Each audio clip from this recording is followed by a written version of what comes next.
Well, a warm welcome along to this latest Premier League transfer roundup. Plenty to get through as ever. It's myself, Warren Ashurst, and Bobbie Jackson alongside me to go through the four biggest transfer stories at the moment. And we start off, Bobbie, with the managerial situation. We have to because, of course, Rafa Benitez will leave Newcastle at the end of this month, and already the speculation has begun as to who will replace him. And at the moment, Bournemouth boss Eddie Howe and Burnley chief Sean Dyche are amongst the reported front runners for the vacancy. Firstly, do you think either of these two will leave the current clubs, and how do you think they'd settle in at Newcastle? I think Sean Dyche is a good candidate. You know, he was pursued last summer, wasn't he, by Everton, just off the back of getting Burnley into the Europa League. He didn't want to leave. He wanted to continue that journey with Burnley.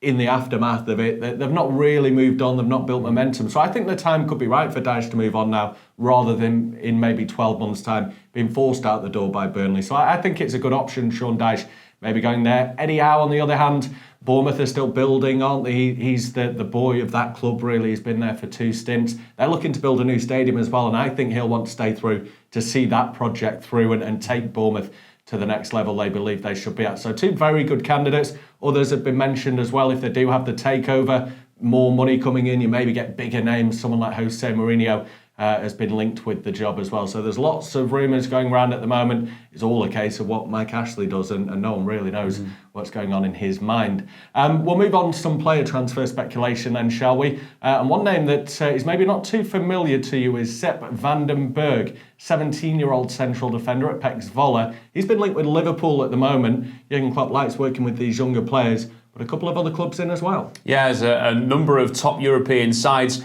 have been keeping an eye on the young centre-back. I mean, Liverpool's necessity is not a central defender at the moment, you have to say, but at 17, there's a lot of time for him to develop and get into the first team, and potentially with Joel Matip coming into the final couple of seasons of his career, you feel, at Premier League level, and it might well be a good addition. But of course, at the moment, Joe Gomez is back now to full fitness, and he'll be pushing for a start next season.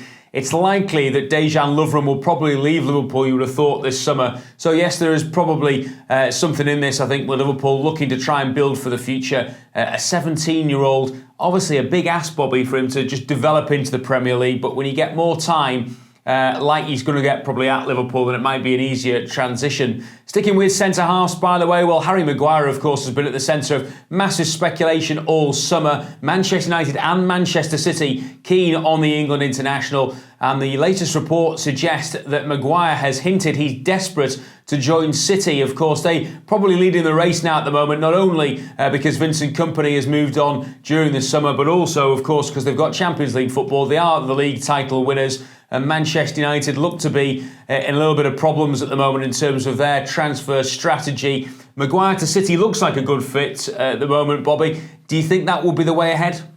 I think it is very possible that he's going to end up at the Etihad come the end of the summer. I think this is going to be one of those deals we're talking about all summer long. So often we see it that they've been linked even before the window opens, but we don't actually see the deal go through until maybe a couple of days before it closes. So often is the case in the transfer window. As you say, both clubs need central defenders. Manchester United probably more so. Yeah. You'd think they will be going after Maguire with more gusto about trying to get a deal over the line. It's the price, isn't it? I think that might be the stumbling block for Manchester United, because they've got a bigger rebuilding job. They've got other targets they're looking for further up the field. For City, they know they need a central defender, probably a central midfielder, and that will do. So they can afford to spend big money on one player in Harry Maguire. The fact he says he's desperate as well seems as though he wants to go away this summer. We'll wrap up then by talking about a striker, and that's Javier Hernandez at West Ham United. He scored 16 goals in his time for the Hammers, and he's a well-travelled player. Of course, he's been around Europe,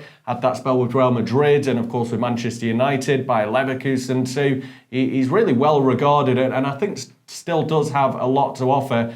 West Ham have said that they're happy for him to go if they can find a club. One team that I would feel he fits in at is Everton. They still need a striker, maybe not the starting man, but certainly a good option. Yeah, I'm actually quite surprised that West Ham have said that he can go, because I would have thought he would have been a good option off the bench, certainly, for at least the next season, if not 2 seasons, to be honest. As you say, 16 goals, had a big impact towards the back end of last campaign as well. for the Hammers, and I still think he's got a bit to offer, Javier Hernandez. He's one of a very rare breed of basically a goal poacher these days. You don't get many of them in and around the Premier League. Of course, Sergio Aguero, you'd have to say, is at the very top level. But I think you're right. I think Hernandez could still do a job in the Premier League, and potentially, who knows, maybe Everton could well be one of the options. Wolves have been looking for a striker as well. Yeah. So there are a number of clubs out there. It remains to be seen whether Hernandez would stay in the Premier League or whether he decides to try his luck elsewhere. We shall see, and of course we'll be back shortly with another transfer roundup. Make sure you comment on these transfer stories and anything else that you want to mention to us on our social media channels on Twitter and on Facebook, and make sure you subscribe to our YouTube channel.